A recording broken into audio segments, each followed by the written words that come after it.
Hola, buen día. Pues nosotros, mi equipo y yo les vamos a hablar de la unidad 6 que se llama Sociedad y Responsabilidad. Bueno, pues es de la materia de prácticas psicopedagógicas con la maestra María Guadalupe Marcelo y somos del noveno cuatrimestre. Los miembros de mi equipo es Ana Bernal, Mónica Bentancur y pues una servidora, Mérida Inara. El contenido El contenido es 6.1 tipos de grupos entre adolescentes y jóvenes, 6.2 tipos de sociedad preferente en el adolescente y en el joven, 6.3 desarrollo moral y conciencia social, 6.4 autoconciencia y responsabilidad. Bueno, pues les voy a hablar de la introducción de la unidad 6 que es sociedad y responsabilidad de los jóvenes. Los jóvenes no son solo el futuro del país, sino más bien son el presente. ¿Qué es lo que quiere decir? Pues bueno, lo mucho que puedan hacer en años adultos dependerá de lo que piensa, sienta y haga hoy el chavo. ¿Sí? Tradicionalmente, el acceso al mundo adulto representaba la emancipación, la seguridad y la estabilidad social, así como el primer paso para ir consiguiendo una mayor calidad de vida. ¿Sí? Y pues cómo se puede lograr el tener una mejor calidad de vida, pues es a base de los trabajos, ¿verdad? En los trabajos, pues anteriormente, años atrás decía de que te ayudaba a que tuvieras una estabilidad emocional buena, que fueras más independiente, sí, más autónomo en la edad adulta. Los jóvenes a su vez representan un recurso humano importante dentro de la sociedad, ya que actúan como agentes de cambio social, desarrollo económico y progreso. Pues sí, o sea, toda esta introducción eh, coincide de que los jóvenes son muy importantes para la sociedad en general, en todo el mundo, ya que son pues el futuro del mundo, ¿verdad? Gracias a eso, la ONU, la Asamblea General de la ONU, ha llevado a cabo varias acciones para mejorar la situación de los jóvenes, ¿sí? A nivel mundial, ¿sí? Porque últimamente, años hacia acá, ha habido muchos conflictos políticos, conflictos económicos y sociales, ¿sí? Y en el mundo, ¿ok? Y los jóvenes, pues, pueden estar expuestos a ese tipo de ambientes que son de violencia y de peligro. Como por ejemplo podría ser las drogas, el estar vendiendo drogas o meterte al narcomenudeo, ¿verdad?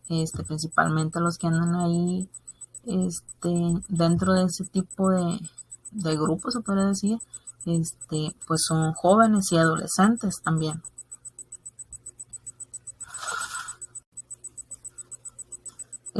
Pues yo les voy a hablar, me toca el tema 6.1, que son los tipos de grupos que hay entre jóvenes y adolescentes. ¿Sí? Se denomina grupos sociales al conjunto de personas que están reunidos gracias a un interés social determinado y significativo, ¿sí? Que tienen, eh, no se puede decir, mismos gustos, ¿sí? En los grupos sociales de los jóvenes y adolescentes existen 4 tipos, que son los grupos primarios, grupos secundarios, grupos de referencia y grupos de pertenencia. Los grupos primarios son los grupos que están reunidos por fuertes lazos, ya sea personal, afectuosa o íntima. Allí, de ejemplo, pueden ser la familia, los amigos y pues tu relación amorosa. ¿Sí? Está basada en la afectividad, el compromiso, la solidaridad entre los miembros. ¿Sí? Son grupos reducidos y pues, la interacción entre ellos es cara a cara.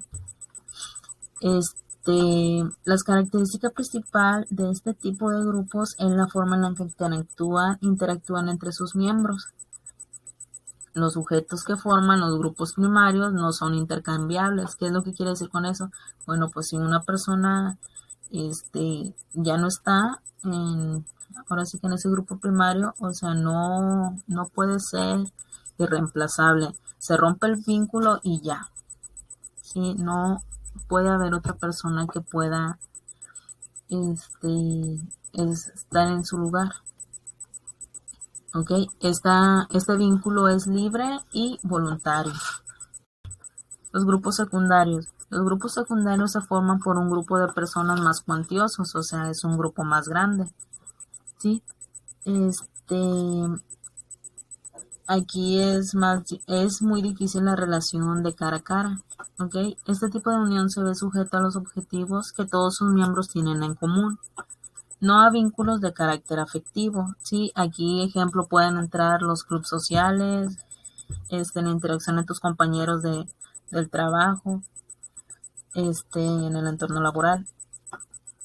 Pues aquí estos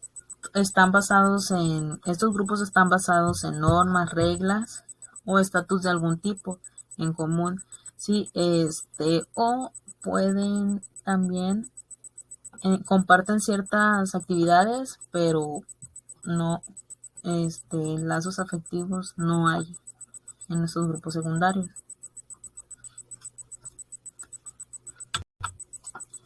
Los grupos de referencia. Es el tipo de grupo en el cual un individuo mira respecto a los demás con propósitos comparativos, ¿sí? Para así establecer su comportamiento como parte de su propia conducta. Y pues aquí de ejemplo les puse a unas chicas que están vestidas de personajes de anime, o acá abajo los TikToks, que ahorita es la moda del siglo XXI. Pues aquí solamente son de referencia, o sea, tienen gustos por estas actividades, sí, muy diferentes, y pues ahora sí que entran en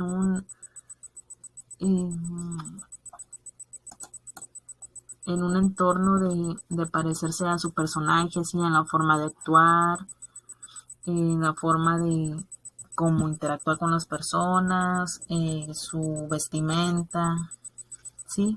Esto así llegan a imitar, por ejemplo, los TikTok pues llegan a imitar a sus personas favoritas, se podría decir, ¿sí? Y los bailes, el cómo se comportan, la forma de vestir, ¿sí? Un individuo puede llegar a comprender y hacer suyas ciertas normas o valores, pues, de este tipo de personajes, ¿verdad? Y grupos de referencia quiere decir que no pertenece a un grupo en sí reconocido, y pues los propios integrantes, si hay grupos así grandes de este tipo por ejemplo, TikTok, si les gusta, ¿verdad? Comportarse como ellos, igualitos. Pero pues ahora sí que digamos que los propios integrantes, los populares de aquí en TikTok, pues no saben que existen, ¿verdad? No son reconocidos para ellos.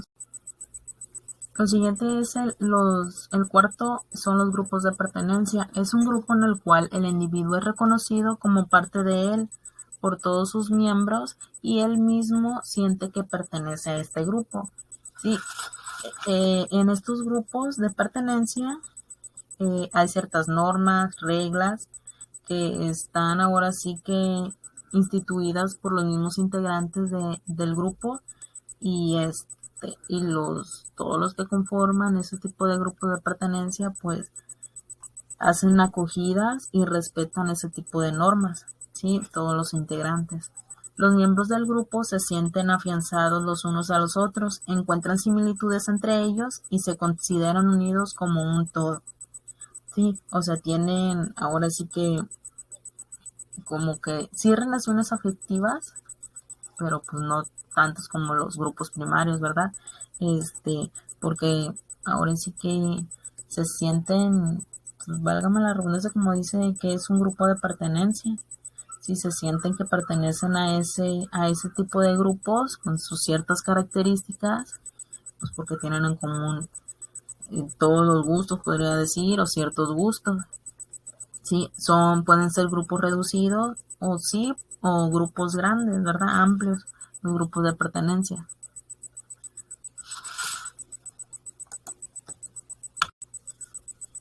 Dentro de este grupo de pertenencia están dentro lo que se le llama tribus urbanas. Estas tribus urbanas son grupos, bandas o pandillas de jóvenes y adultos, de jóvenes y adolescentes que visten de forma llamativa, con características específicas y tienen hábitos en común. Okay.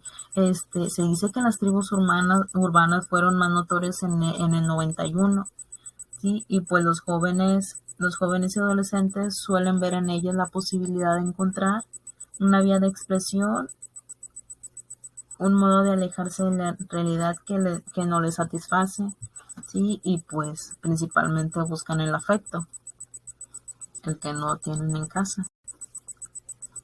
Las principales tribus urbanas pues son los emos, los darks, los hippies, los raperos. Pues estas tribus, por ejemplo, emos y darks, se dieron en los años 90, ¿sí? Y pues como pueden ver tienen sus características específicas cada uno de ellos.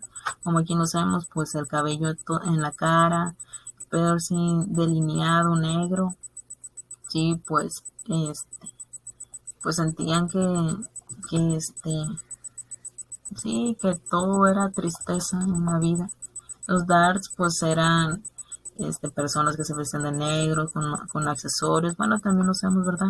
Tenían sus accesorios específicos, botas negras, sí. Y pues el tipo de música era como más, no sé, punk, puede decir.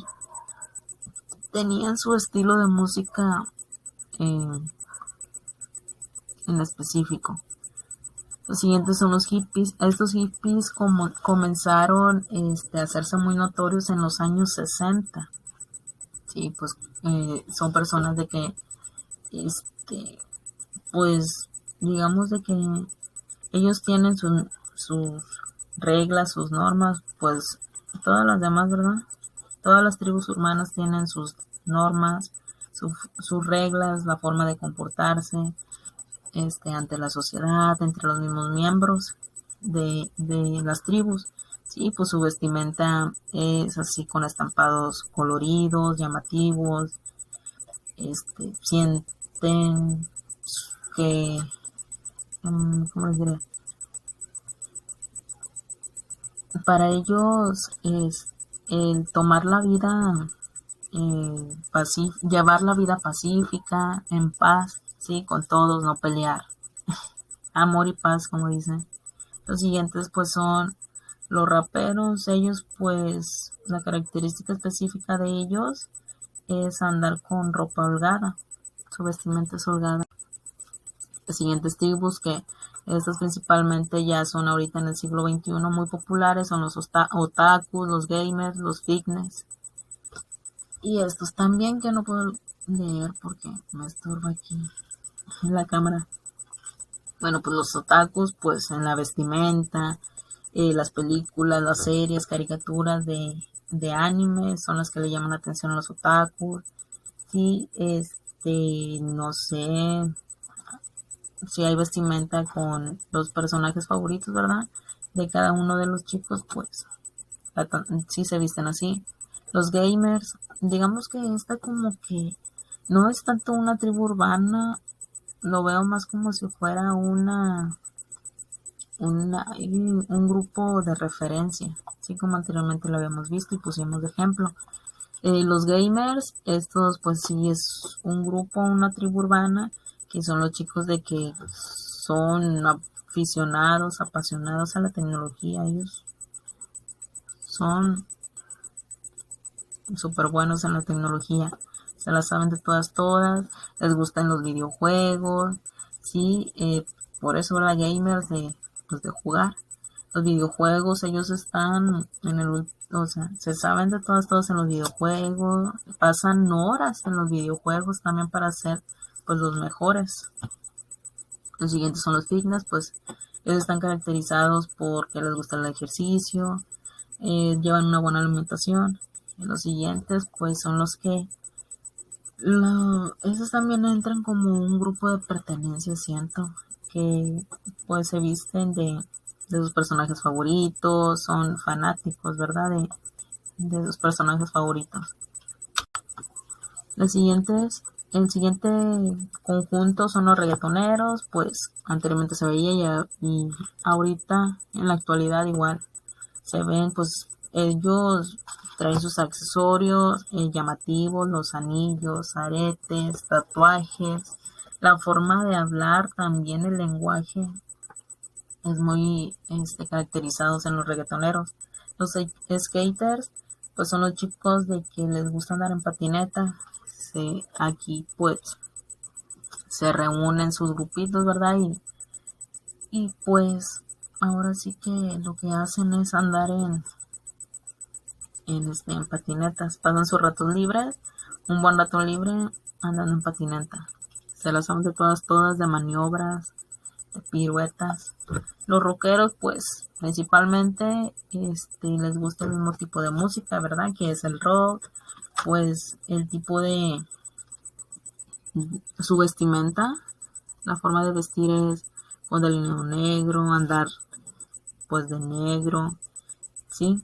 Y los siguientes son los afros. Esta, pues, la característica peculiar de los afros es su cabello, ¿sí? Con unos chinos así grandotes, una melena grandota.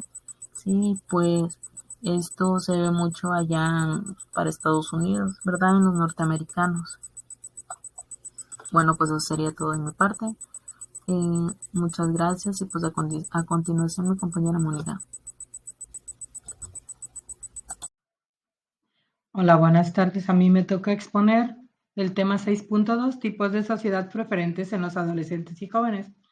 Los valores que se han ido estableciendo en nuestra sociedad al final del siglo XX y principios del siglo XXI recuerdan mucho la visión del adolescente de la vida y como características de esta sociedad, pues destacan las siguientes. 1. Sociedad de la cultura de la imagen. Lo más importante es lo que vean los demás de nosotros mismos. Esa imagen personal con la que se verá valorada la persona que le proporciona ciertos beneficios existenciales. Se genera una objetualidad que es la necesidad de reconocimiento propio a través de la mirada del otro. 2. La sociedad de la audiencia imaginaria. Las redes sociales son una buena muestra de este aspecto y su audiencia virtual, que pasa a ser una audiencia imaginaria que genera en la persona un estado objetual continuo, es sentirse objeto de atención del otro desde la objetualidad antes comentada, en donde se está muy atento a lo que la otra persona vea o capte de uno mismo. Hay una muestra social constante hacia el exterior, pero desde una necesidad de ser visto y reconocido. 3. La sociedad de la cultura del consumo, de estar atento a lo que tiene que a lo que se hace. Como plantea Eric Fromm en su libro Tener o Ser, el adolescente es un gran consumista, pero también el adulto, que en cierta forma necesita consumir para llenar vacíos o bajar ansiedades. Cualquier realización tiene que tener una recompensa. Existe en un todo un mercantilismo que deja aparte otros conceptos propios del ser humano, como la constructividad creativa. 4. Sociedad de la cultura escéptica de la posmodernidad, en donde han terminado la época de las religiones y también de las utopías, y tiene un lugar un cierto escepticismo, como el adolescente, donde hay un desencanto por la realidad que nos rodea, sin unos valores y creencias estables. 5. La adolescencia y la juventud se alargan lo máximo posible. Se valoran rasgos juveniles por toda la sociedad que hasta hace unas épocas no tenía tanta importancia. La belleza, la edad, la expresión y explosión de sentimientos, lo romántico, lo apasionado, el vivir, el aquí y el ahora. Todos valores propios y que siempre han tenido lugar durante la adolescencia, pero que ahora se han perpetuado. En la actualidad se han ampliado las etapas adultas, quizá avergonzándose de esa madurez.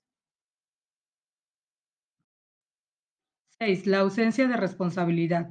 La responsabilidad se ve como una carga negativa que la persona adulta o adolescente está obligado a asumir, pero no como voluntad, sino como algo forzado. La exculpación de responsabilidades es algo que se observa en todos los ámbitos sociales 7. La visión hedonista de la vida. La diversión como modo de existencia principal se antepone a esa responsabilidad antes mencionada. Se busca el placer continuo, se huye del sufrimiento a través de evasiones y pseudoexistencias como son las realidades virtuales, las sustancias, los ocios lúdicos, parques de atracciones, fiestas, etc.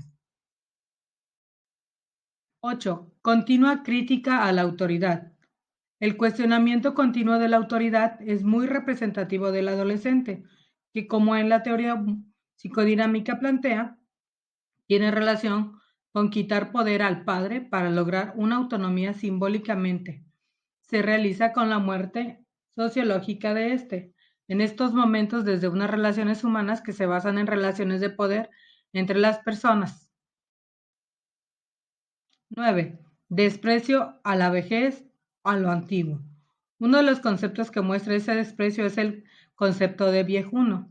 Todo lo que se refiere a otra época pasada, a lo antiguo, a lo conservador, se desprecia como si no tuviera valor, igual que hace un adolescente con sus mayores.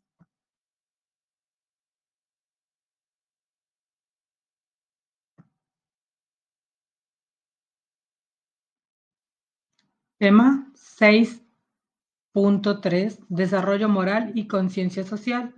Es importante delimitar los campos a los que se extiende cada uno de estos dos conceptos, la ética y la moral, para saber la dimensión y competencias de cada uno, incluso para ajustar nuestras afirmaciones según a quién y cómo afecte la formación y la experiencia vital de ambos. En el siguiente cuadro comparativo podemos observar los diferentes puntos que se tiene sobre la ética y la moral en base a los fundamentos, el origen, la dimensión, ámbitos y función. Jean Piaget y la moral heterónoma y autónoma. El psicólogo Jean Piaget plantea la existencia de dos tipos de moral. La moral heterónoma, que es la que posee en la infancia, de modo que las reglas son impuestas por los adultos y se cumplen por obligación y obediencia. Es decir, los niños no se plantean el porqué de sus actos y asumen las normas por respeto a la autoridad. 2. Aparece a los 11 o 12 años aproximadamente, cuando comienza la adolescencia. En esta etapa, las reglas ya no se consideran fijas e inmutables, sino que los jóvenes están a estas edades, tras un proceso de reflexión y discusión y cooperación con el grupo de iguales, crean sus propias normas. Por tanto, dichas reglas se cumplen porque hay que respetar el acuerdo que se ha hecho con los demás. Según Piaget, los adolescentes presentan una moral autónoma, buscando un trato justo y equitativo para todos. La moral es el conjunto de costumbres y reglas que determinan cuáles son las conductas adecuadas y qué acciones no están aceptadas dentro de la sociedad. Colbert fundamenta la formación moral en la madurez del juicio moral, que es una competencia y una potencialidad innata y personal, la cual ocurre durante la maduración de las estructuras cognitivas en interacción con los estímulos sociales y educacionales.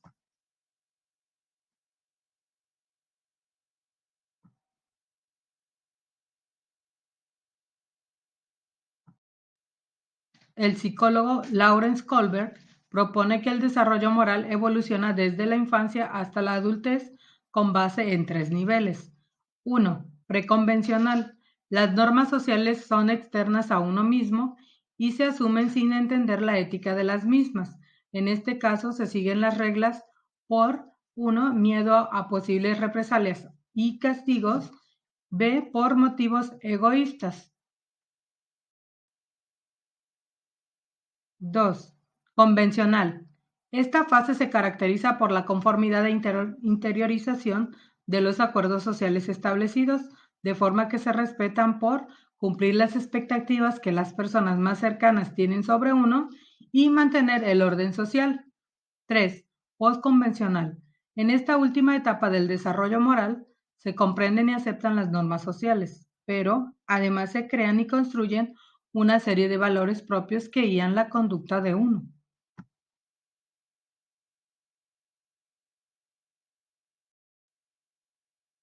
Por tanto, se actúa en función de el cumplimiento del contrato social, teniendo también en cuenta el juicio personal. Y 2, la defensa de los propios principios y de la conciencia individual. Así, según Kohlberg, la mayoría de los adolescentes se sitúa en el nivel convencional, intentando tener un buen comportamiento por razones relacionadas con las expectativas sociales y el desarrollo de la moral en contextos educativos. Las instituciones educativas también juegan un rol importante en el desarrollo de la moral desde la infancia. La formación que reciben niñas y adolescentes no está sujeta solo a los contenidos de las áreas específicas que estudian, sino que también aprenden tácitamente normas de convivencia ciudadana y estas a su vez enseñan a regular conductas y comportamientos de acuerdo a los contextos donde se desenvuelven. En estos espacios los adolescentes refuerzan lo aprendido en el seno familiar, convirtiéndose en una especie de laboratorio donde les tocará tomar sus primeras decisiones con consecuencias éticas y morales que irán forjando su personalidad. Mi nombre es Ana Bernal y les hablaré de la autoconciencia y responsabilidad. La autoconciencia emocional es la capacidad de reconocer las emociones propias, sensaciones, estados y recursos internos.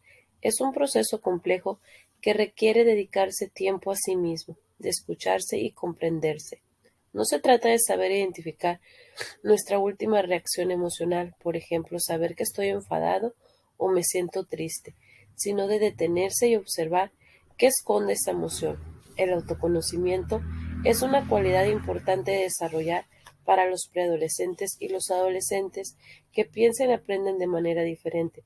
Conocerse a sí mismo puede ayudar a que los niños enfrenten sus problemas y entiendan cómo les afectan en la escuela y en otros lugares. La autoconciencia es una función psicológica innata que nos permite respuestas más adecuadas ante una situación determinada. La reflexión que caracteriza a la toma de conciencia personal nos provee de valores y creencias frente a emociones intensas, generando una toma de decisiones ante situaciones difíciles de forma adaptativa e inteligente.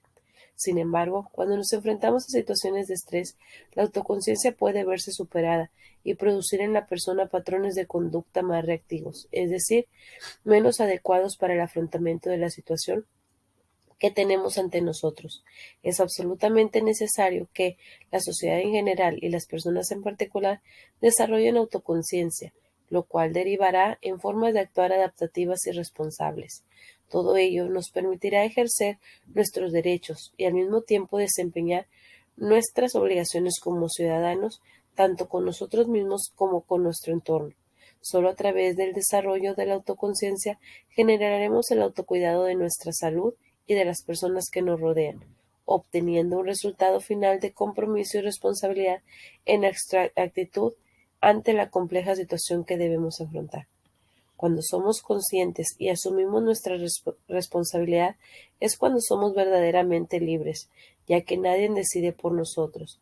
Es esta libertad la que nos permite ser diferentes y dar todo lo que somos, para que así nuestras conductas sean congruentes y significativas, de manera que siempre tengamos como resultado de estas acciones solo cosas positivas. Y con esto finalizamos nuestra presentación.